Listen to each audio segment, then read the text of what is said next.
Diplomatic relations between Australia and China are pretty dicey right now, partially because Prime Minister ScoMo has been leading a charge for an international inquiry into the origins of the SARS-2 coronavirus. Chinese authorities persecuted early claimants of human-to-human transmission, with the resultant delay in actions around the globe costing hundreds of thousands of lives and even more in long-term human suffering. So the Chinese Communist Party is understandably smarting at the self-inflicted humiliation of its governance methods on the world stage. As a tap for our supposed tit, they've shut off Australian beef exports from vendors in Queensland, one of which is ironically Chinese owned. Their ambassadors made classically petulant threats in public, and every other day a party acolyte in the Chinese government is ratcheting up the pressure on countries supporting the investigation in the well-founded hope of buying their compliance. Basically, they want the Australian government to back down on this, telling us to, quote, give up our ideological prejudices. They've also claimed that an independent inquiry into the origins of the virus is just a suck to Donald Trump. And while I think it's pretty obvious Trump would support this action, this is so much bigger than a wink and a nudge to America.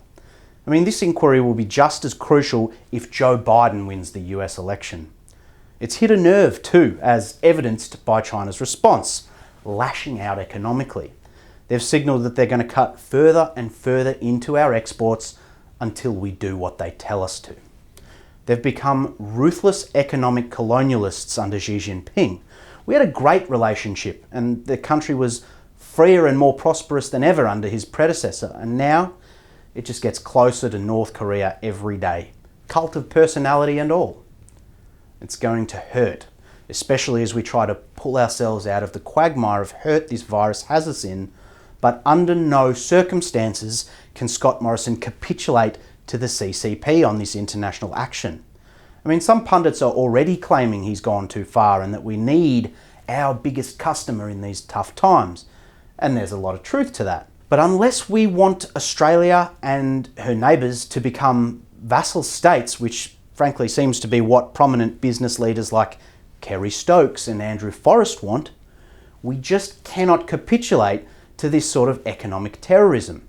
Even humble New Zealand, the Canada of the South Pacific, is copying it from China for supporting Taiwanese participation in the WHO, which China's politically opposed to in spite of them having possibly the most successful response to this pandemic of any country on Earth. They're building military bases in the ocean all the way down to Indonesia, hundreds of miles away from their country.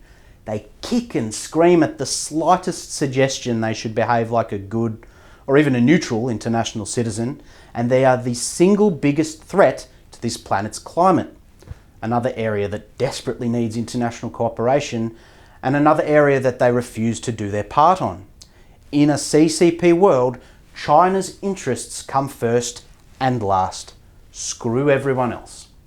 So we can follow Victorian Premier Daniel Andrews' lead and let them become a modern-day British Empire, colonising economies and trade routes all over the world through things like their Belt and Road Initiative. Or we can hold the PRC government responsible for things like buying up medical equipment all over the world while they swept the initial outbreak under the rug. So don't buy stuff from China, and buy Australian where you can.